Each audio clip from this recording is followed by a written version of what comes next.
Hello, I'm Taimur Nabili. Welcome to the first programme in what will be a weekly broadcast examining the situation inside Syria.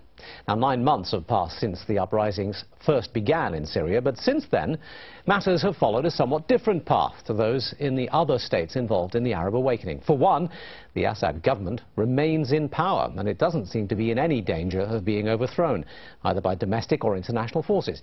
I say it seems because, frankly, we're not sure. The one defining feature of the Syrian situation has been confusion. The Assad government has largely throttled media coverage, and the few recent interviews the president has given have flatly contradicted all the claims made by international governments and organizations. So this program is an attempt to shed as much light as we can manage on the situation inside Syria, albeit from outside Syria. First, though, let's take a look at some of the key events that have been taking place ever since this uprising erupted in Syria. Now, it all began in Tunisia, obviously, back in January, but the wave reached Syria by around mid-March, when residents of the small southern city of Deraa took to the streets in protest of the torture of students who'd put up anti-government graffiti.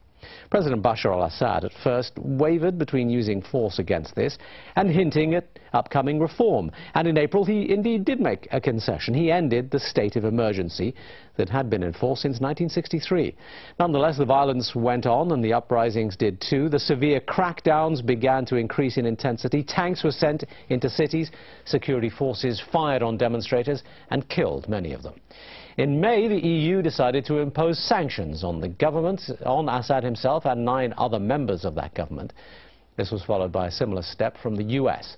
Assad then later promised that he would make more changes and open up the country's political system and allow for changes to the constitution. But on August the 18th, President Obama finally made a definitive call on Assad to stand down. That came shortly after the King of Saudi Arabia also made a rare public condemnation of Syria and saying the crackdown was unacceptable. On November the 12th, we saw the Arab League suspending Syria's membership, and on the 27th, the League adopting sweeping sanctions against Syria's government. But a few days later, on December the 2nd, the UN High Commissioner for Human Rights called for an international action to prevent civil war in Syria. And on December 11th, we saw a general strike from the opposition observed in several regions.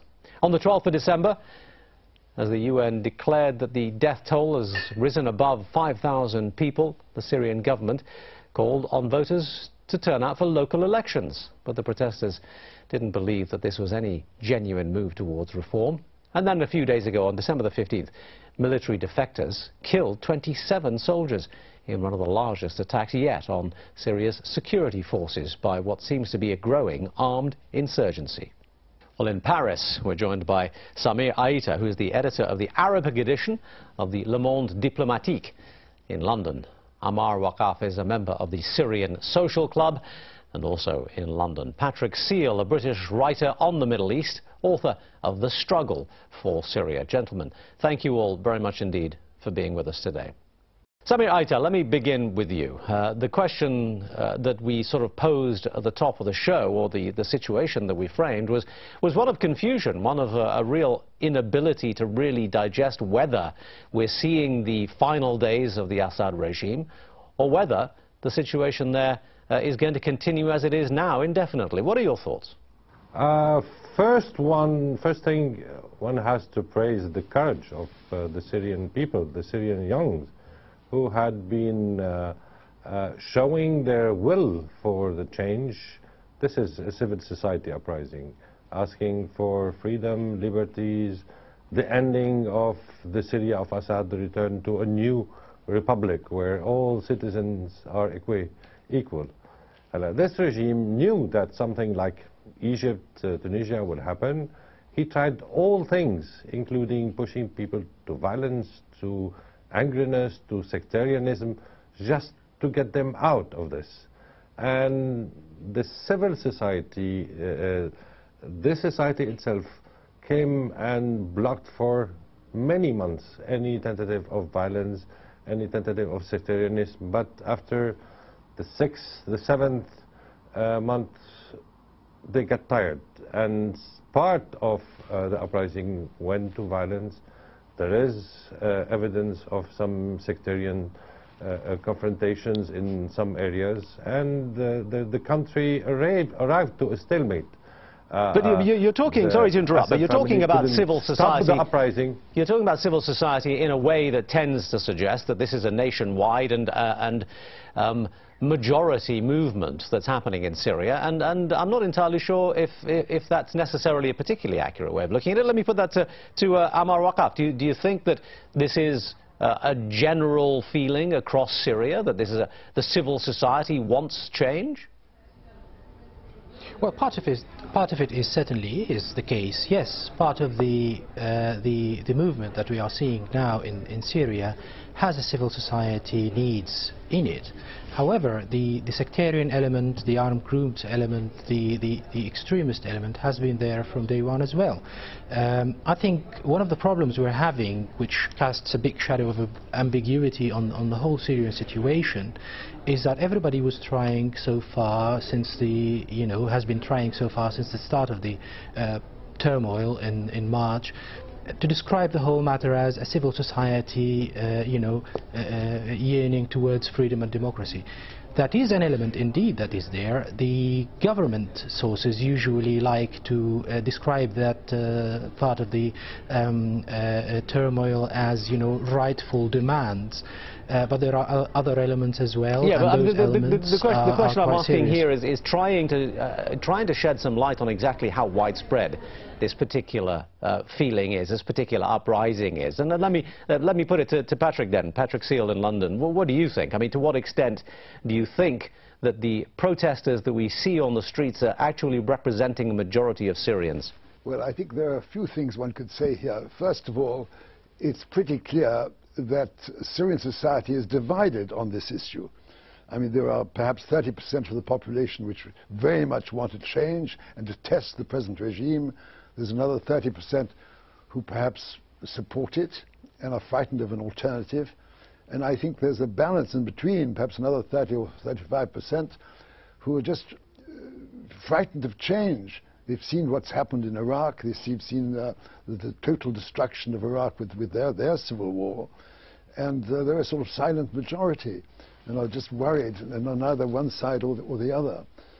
I mean, the interesting thing about what's happening is that there's a conjunction of an internal upheaval, internal threat against the regime, and an external threat. And I think the regime sees a conspiracy everywhere. And so it's focused its attention on the external threat, and has done for many years now, but particularly now, and has rather neglected the internal scene, and has tried to exercise far too much control over Syrian society, all right, well, which has really created. You've introduced an element here of what's in the mind of the regime, and let's follow that particular thread for a minute then, because it's probably a good place to start to reflect on what Bashar al-Assad thinks he's doing and what he thinks he might achieve. And let me set up the conversation first of all. I'll ask all three of you what you think is going on in his head. First, I'll set it up by telling you a little bit of what he has said, because he hasn't been entirely prolific in his commentary. But in an interview with Britain's Sunday Telegraph newspaper at the end of October, he did warn that this could be a situation of another Afghanistan if foreign forces invade the country, in the same way that they did with Muammar Gaddafi in Libya. This is what he had to say in particular. Syria is the hub now in this region. It is the fault line. And if you play with the ground, you will cause an earthquake. Do you want to see another Afghanistan or tens of Afghanistans? He also said any problem in Syria will burn the whole region if the plan is to divide Syria, that is, to divide the whole region. And let's go back to Paris and join Samir Aita and ask you to reflect on some of that commentary. Now, is this just the words of a politician under pressure trying to scare people as to the consequences of what's going on, or do you think that there is merit in some of that warning? In fact, it's threatening everybody about the sectarian fighting. It's not only threatening. The analysis that Patrick Seal, my friend, put is completely true, which means that you have a silent majority which is afraid of the change. And he played this game from the startup to push the civil uprising, the peaceful uprising, the people going to the demonstration and getting shot while they had no arms. to push this to angriness and sectarianism, and to threaten everybody that the peaceful Syria, the wise Syria, which doesn't go either to the Iraqi situation or to the Lebanon situation, will explode, and etc. And somehow he made this vision auto-realizing, made possible by things. People getting angry after you have your friends, your sisters, your brothers killed in the demonstrations. You get angry, and it's difficult after 10 months to control people. So what you're basically saying is that his state of mind is he's trying to manipulate public opinion because he wants to stay in power. Simple as that. Yes, he could from the beginning take his own cousin and put him in prison to stop the whole thing. But he knew that if he does that, he have to put in prison all the rest of the Assad family. The question is not about some modifications in the constitution or the state of emergency or some reforms. It's about what kind of state. Is it a state for its people, or is it a state for a family? We'll address that philosophical question in a moment, but I still want to just try and get inside the head of Bashar al-Assad to the extent that we can. Ammar Waqaf, let me ask you for your thoughts on this. To what extent is he actually genuinely believe that the country will fall apart without strong leadership, or is he truly a manipulative politician who's just saving his own skin?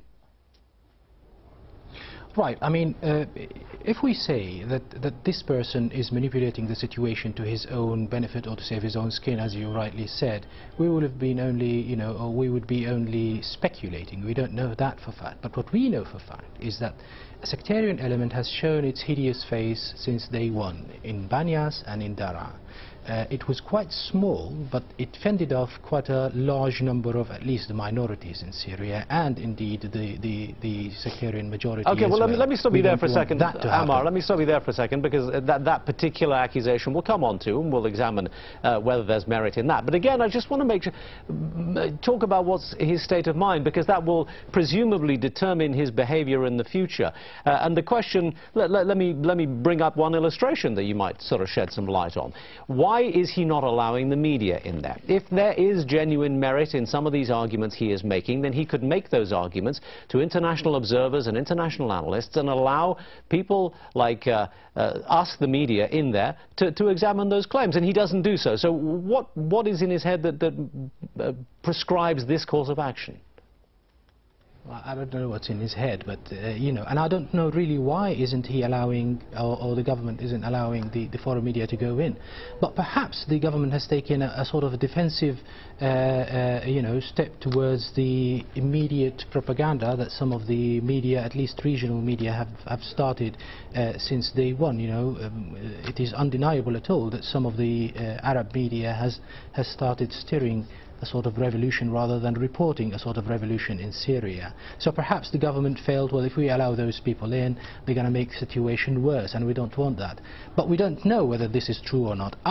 You know, I mean, coming here in London, for example, saying what I have to say, I think international media could do no harm if they go in, and if we could guarantee that they are, you know, safely shown. Because what happened as well in the past few weeks is that some international reporters have managed to smuggle themselves in, for example, into the city of Homs, and what they have managed to do is to report one side of the story only, rather than to have a balanced report. But they couldn't perhaps cross, you know, that block into the adjacent block because of fear of being captured by someone. So